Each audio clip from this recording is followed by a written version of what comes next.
my name is Shawn Royer. My pronouns are she, her, and I am an assistant professor of music in music education at Marian University in Indianapolis.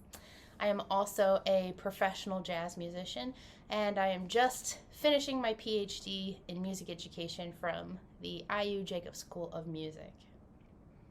I'm Sarah Royer, pronouns she, they. I have worked in the mental health and counseling field for the last 15 years, and I feel especially qualified to talk on this topic because I've been gay for the last 34 years. Seriously? Yeah. Why didn't you tell me? I'm a 100-footer, yo. I didn't think I needed words. I'm just kidding. This is my wife. All right, so we're going to talk to you today about how to better support your LGBTQ students in music classrooms. And something that Sarah and I do together is that we run the SYO Summer Music Programs. And these are programs for students. Basically, we provide full orchestra, jazz band, handbell choir, adaptive percussion ensemble, and ukulele ensemble coming soon. Mm-hmm. So we have worked together on this. This is something that I founded 14 years ago, and Sarah's been doing all the hard parts of it for the past 4 years or so now.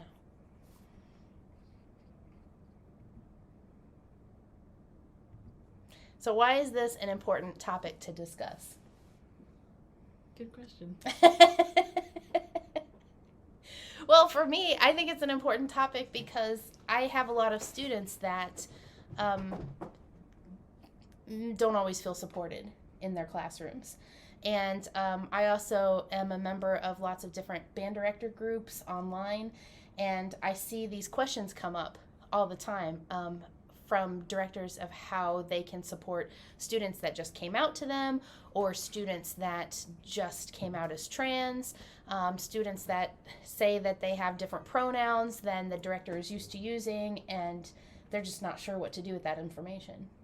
And I think several of the things that we're going to touch on are basically suicide prevention. You know, we have Absolutely. kids coming to us in our classrooms and our ensembles, and oftentimes they're looking to us for that safe space. Yeah, for sure. So we wrote an article and a blog for Classical Music Indie. So we're going to touch on a lot of the same points that we address in the blog, and we'll give you the information to read the blog yourself if you're interested in that. So the first point that we make in the article is that you should put an ally sticker or a safe space sticker on your classroom door or your office door, if possible, to let them know that you are an ally and that space is a safe space. Can you kind of talk about what that means for the space to be a safe space? Yeah, so it means that you're a person that is going to accept them for who they are, and you know, you're going to use their pronouns and their name. You're going to respect their identity. And you're also letting them know that you are a safe person to come out to if they haven't come out yet and they need an adult figure in their life to talk to, that you are a safe person. And for students that are new to your organization, also that just, it's a sign to them kind of that they can just breathe a little bit. It's a very comforting thing walking in and just from the get-go seeing safe space. You know, they get me, and they can kind of let their guard down a little bit. Yeah, and you can be yourself and be accepted 100% there. I think that's important. This next point is about including LGBTQ musicians and composers in your curriculum. So this is hanging posters in your room that represent the community, but also choosing repertoire that incorporates composers and popular musicians such as, I mean, Tchaikovsky is part of the community. That's an easy one. But then also bringing in popular musicians that are current into your curriculum. It's really easy to find the current popular music online. Yeah. And, by being representative of the queer population, representation matters. So it allows the students to see themselves in somebody else that is, doing great things. They're playing the instruments they want to play. They're doing the things that they want to do. They might have a garage band, and being able to see somebody in the classroom represent them it's a great thing for a lot of kids. They might be coming from communities or situations where this isn't something they get to talk about, and so they're not seeing representative ideas of them really anywhere. So being able to provide that in our classrooms, I think is a great thing. And if you would like a list of some LGBTQ composers and musicians, if you look at this link down here at the bottom, this is my personal website, and we have put together a pretty extensive list of composers and musicians on that webpage, and also some other resources there. So please check that out. I think one more thing to add to this too would be if we're bringing in guest artists to talk to our students or provide master classes, making sure that is inclusive as well. It's one thing of seeing posters and video clips of people that identify the same way that we do, and it's another thing getting to meet them face to face. Absolutely. Yeah. Great point.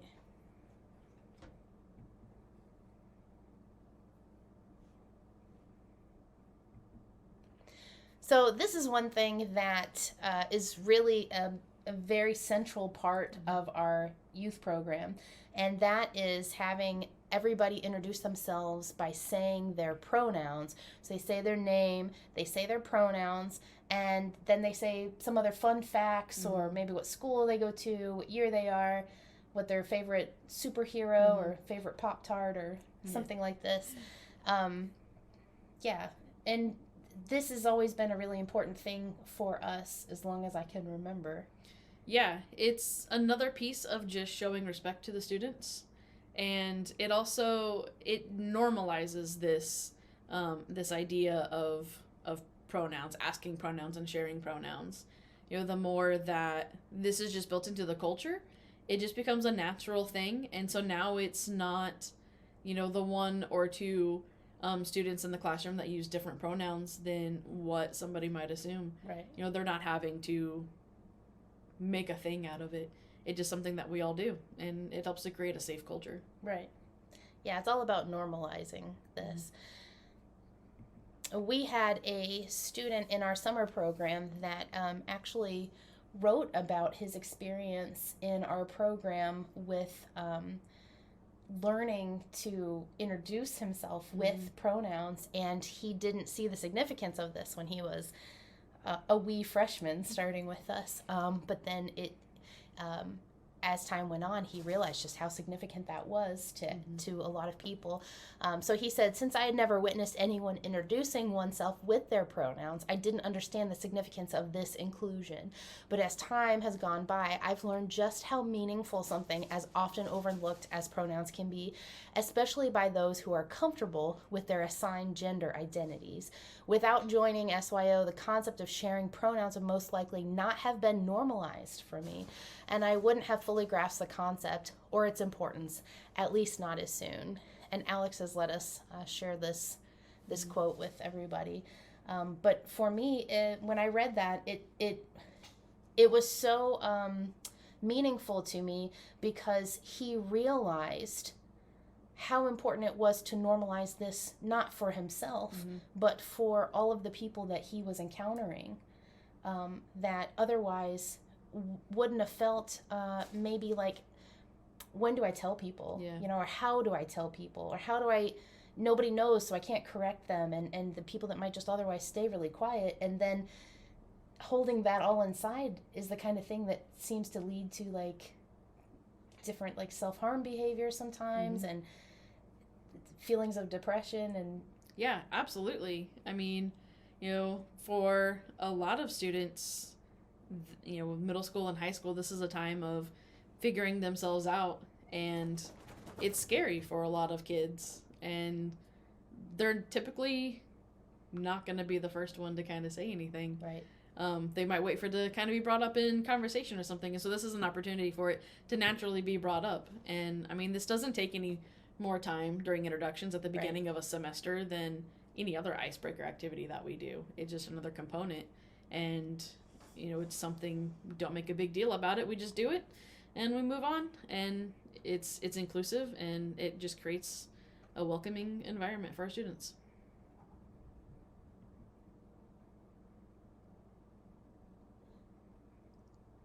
I love that I included the whole email right there. The entire email.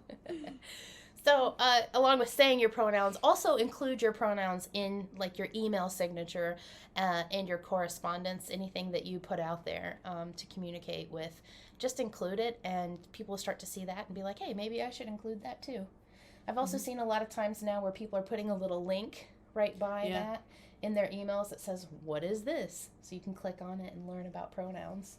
Yeah, it's a great thing. Again, it's just normalizing the practice. And I mean, it's a beneficial thing for someone, like you, Shawn. So that's true. Yeah. It, alleviates the pressure. How do I address this email? Just another practical thing, but it normalizes it. These will be communications we're sending with our parents, and it just kind of clues our parents in on this culture that we're creating. Yeah, there's nothing more annoying to me than when somebody responds to an email and says, Mr. Royer, because my name is Shawn, but clearly I have my pronouns there, so honestly, they should see that, but that's another story. So, of course, your students have introduced themselves to you, maybe even halfway through the year. They say, actually, I'd like to go by this name now. Actually, these are my pronouns. And maybe you didn't hear it at the beginning of the year, but now this information is made known to you, or maybe they didn't even tell you. Maybe somebody else told you. Yeah. By the way, this student has these pronouns. Yeah. Now use those pronouns. As soon as you know, now use that name. As soon as you know, there's no excuse for not using it. But you may slip up and make a mistake, and that's okay. Yeah, that's fine. If you make a mistake, don't make a big deal about it. There's nothing worse than somebody over apologizing, so then you feel obligated to, it's okay, excuse the behavior, and it draws more attention than what's necessary. So just simply, I'm sorry, correct yourself, and just move on. It lessens the awkwardness of it. Yeah, for sure. And they'll appreciate that you just corrected yourself and moved on. Yeah, and, as you touched on, this might happen halfway through a semester. And there are a lot of reasons for that. Maybe the student is finally getting to know you and feels more comfortable. Or maybe this is a new realization for them. And in a couple of weeks, it might change again. But just roll with it. Again, it just shows them that you care about them as a person. Yeah. And just the respect. Yeah, and it's okay if they change a few times. Like, that's okay. There's no rule that says that your student has to pick one gender identity and stick with that. Because our students are still learning who they are. Mm-hmm. I mean, I came out when I was 19, and then I kind of went back in hiding for a while, and then I ended up coming out again when I was 35. Yeah, and everything is on a spectrum. Yeah. And things can change. I am definitely not the same person now that I was, 10, 15 years ago. And that's okay. We're supposed to grow and change. Yeah. So why would we expect anything different from our students? I think what they need from us is they need somebody that they know that they can trust that isn't going to judge them. Yeah. If I tell you what my pronouns are, you're going to respect me enough to use my pronouns. Yeah. And you're going to be supportive there. You're going to be there to listen. Yeah. And another aspect of that is if a student does confide in you, these are my pronouns, this is my sexual identity, this is my gender identity, whatever the case may be. Have the conversation with them. Who knows this? Right. Do your parents know? Do other teachers know? Do your friends know? Because the worst thing that you could ever do is out them to parents or somebody. They may be in a situation where it's not safe or they're just not ready. Right. So having that conversation with them, knowing when it's appropriate to use the new pronouns or whatever. I've seen on social media a lot of teachers are coming up with really cool index cards that have, all of the information, the icebreaker information, and then it just says, who knows this? Who can I share this with? Right. And that helps, again, just creating a safe space for the students. Yeah. And keep in mind, as mandated reporters, that has to do with instances of, sexual abuse, child neglect, that kind of thing. But it does not have to do with sexual orientation or gender identity. So if a student confides that into you, that is not something that you're mandated to report in any way. No.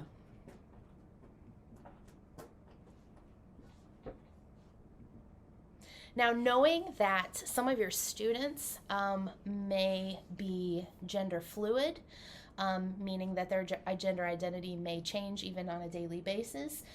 They may be non-binary, so they may not comfortably identify as male or female on that binary spectrum. Knowing these types of things, and that some of our students are trans and may not be out yet, and there are probably other identifications that I'm not even thinking of at this moment, but knowing that we are doing our students a disservice if we just stick to boy-girl separations. When we are lining up, when we're dismissing for specials, when we're playing games, there are so many other ways that we can divide our students up. We really need to avoid using the binary genders. Yeah. I mean, we're creative people. Let's think outside the box here. Right? Yeah. Using the binary terms, it can further traumatize students. Now we're in a situation where we say girls on this side and boys on this side. I don't identify as either. Where do I fit in? Right. Or, I'm trans and half of the people in this classroom know and half don't. Where do I go? So, it can create a lot of internal conflict with our students and further traumatize them. And that's the last thing that we want to do. Absolutely. Absolutely. So divide them by birth month. Divide them shortest to tallest. Divide them by, what color of shirt are you wearing today? But there's so many other ways that we can divide students. Yeah. Shoe size, favorite animal, hair color, anything. Yes. Anything but gender. Anything but gender.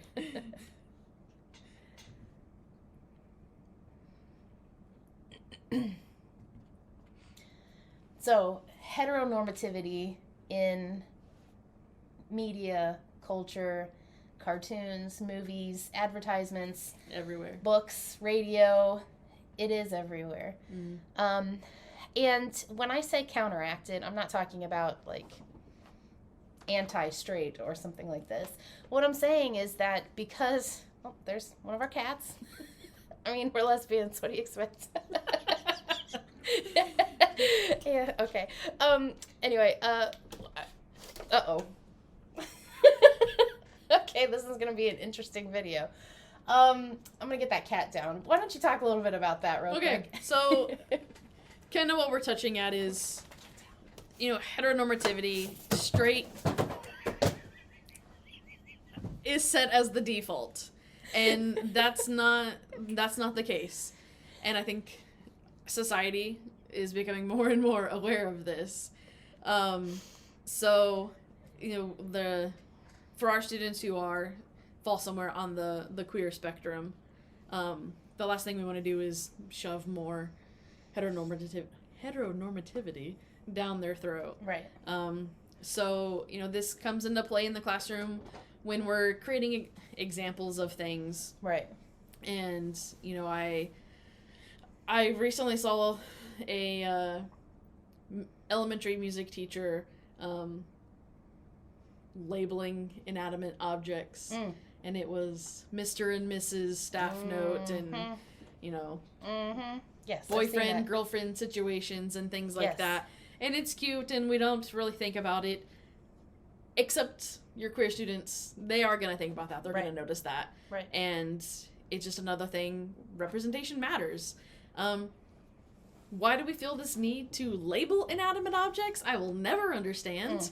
But if that's something that you're going to do, you want to include stories or things in our classroom examples, make them inclusive. You know, if you're going to have Mr. and Mrs. staff note, you can have Mrs. and Mrs. eighth note, or Mr. and Mr. whole note. Or non-gendered. Yeah. We could just have non-gendered inanimate objects. I mean, the other part of that, too, is when we're talking about people's parents. Yeah. A lot of times, teachers will forget that every child doesn't have a mother and a father. They may have two mothers. So, and so many different variations on this, or live with their grandparents or something like this. So it's a really good idea to just say your parents or your guardians or your caretakers, something like this. The adults that you live with. I mean, there are so many different ways that we can phrase this. Also, since we're in that kind of sparked something too. Something I've been working on is, instead of saying boys and girls or hey guys, or something like this that is, you know, denoting some kind of gender, I've been working on saying friends. Hey friends, hey everybody. If you're a little farther south, I think you can say hey y'all. Hey y'all. I used to say that when I lived in Oklahoma. It's been a while, but yeah, just trying to get rid of those, again, the gender binary terms out of our language when we talk to students. Yeah, and this is an ongoing practice for a lot of people. I mean, I still catch myself often saying hey guys and things. So this is something that, you know, it's okay to practice for a while. And, you know, we're talking a lot today about, you know, changing language and things, and it's hard to do. We're creatures of habit, and I think as long as you're making strides towards being more inclusive in your language and more inclusive in your classrooms, your students are going to appreciate it, as long as you're making those attempts. Absolutely.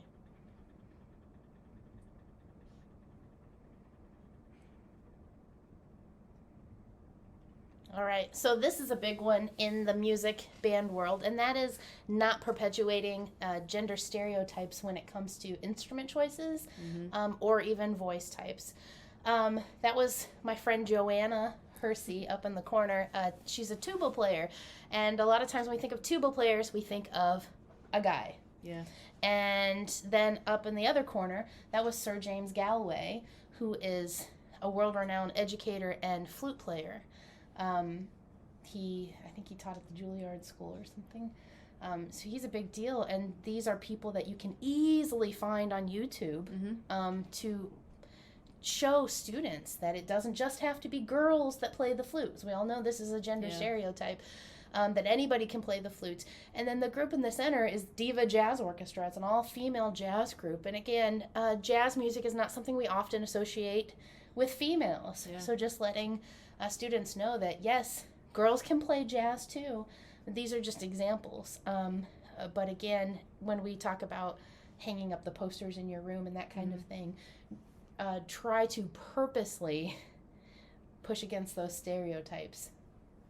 Yeah, and perpetuating those stereotypes is something that I think happens in subtle, subconscious ways. I think that's something that anybody is really intentionally doing.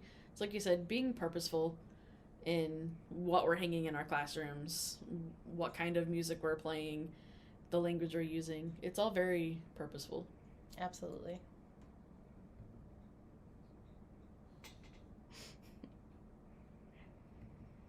So when we talk about allowing students to wear what they're comfortable wearing, the first thing I think of is band concerts. When I was in high school, our band director used to require us, all the girls would have to wear a Long pink dress. It was a very long pink dress and had different shades of pink. And then all the guys got to wear this. It was like I think it was a black tux with some kind of pink ties or something like this. And it was very predetermined what we had to wear. And of course, we see this in show choirs as well. Oh, yeah. All the time. But we had a conversation even in my high school band class, and I remember we all came to the consensus that we would just be told to wear all black. And all black was great because I hated wearing dresses. Mm-hmm. I identify as female, and I'm she, her, but I don't like wearing dresses. I don't really wear makeup. I'm not super femme and girly. So the idea that I had to wear a dress always just made me so super uncomfortable. I feel way more comfortable wearing dress pants and a dress shirt and a suit jacket. Yeah. And I really feel like I'm looking good if I can wear a tie. Absolutely, yeah. Yeah. I've never seen you wear a dress ever. And you never will. I've heard stories about a couple times when she was forced to wear dresses, but you remember them so clearly because you were so uncomfortable. Yeah, and it really plays an impact on your self-esteem and your confidence. And it's performance day. We want our students to feel empowered and comfortable and ready to go on stage, and a big part of that is feeling comfortable in what they're wearing, feeling comfortable in their skin. Absolutely. I've had numerous conversations with students that feel uncomfortable with the outfits that they're expected to wear because it might be somebody who's never worn a dress, and now they've joined a band and all of a sudden they have to wear a dress, and now everybody in the band is making a big deal about it because I've never seen her in a dress. Mm-hmm. And now it becomes this big thing, and it doesn't have to be that way. Right.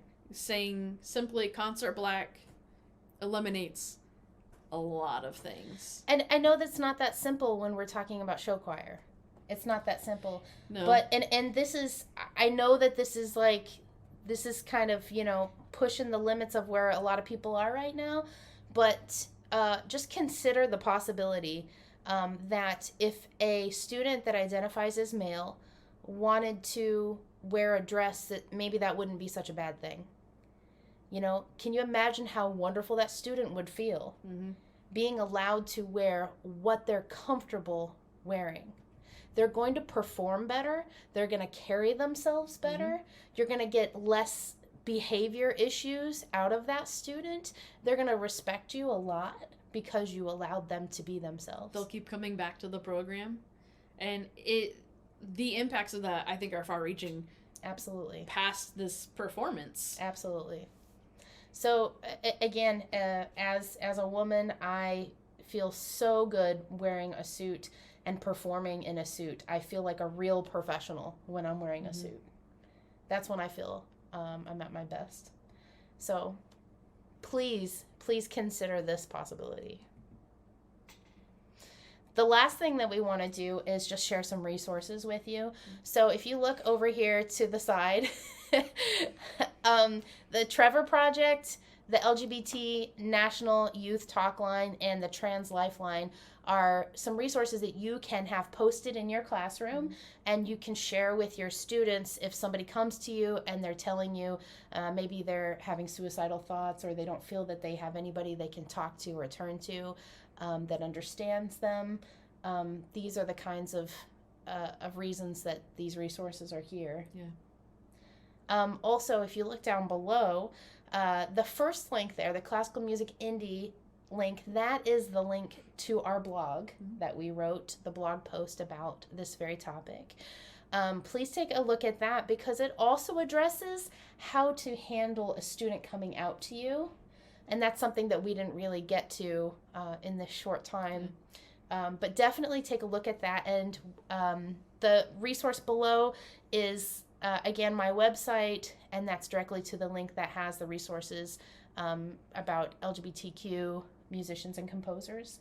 And we'd like to invite everybody to join us for the question and answer session that we'll be doing, again, with right attached to this to this video as part of it. So we'll be doing a question and answer session, and that might be a good opportunity for us to talk about how to deal with different specific situations like students coming out. Is there anything else you want to add? Thank you for your efforts. You know, I think being intentional in the words that we're using, the things we're displaying in our classrooms, our relationships with our students, it makes a big difference. And like I mentioned before, I really consider this suicide prevention for a lot of our students. Yeah. So thank you. Yeah, thank you for all you do, and thanks for watching our video.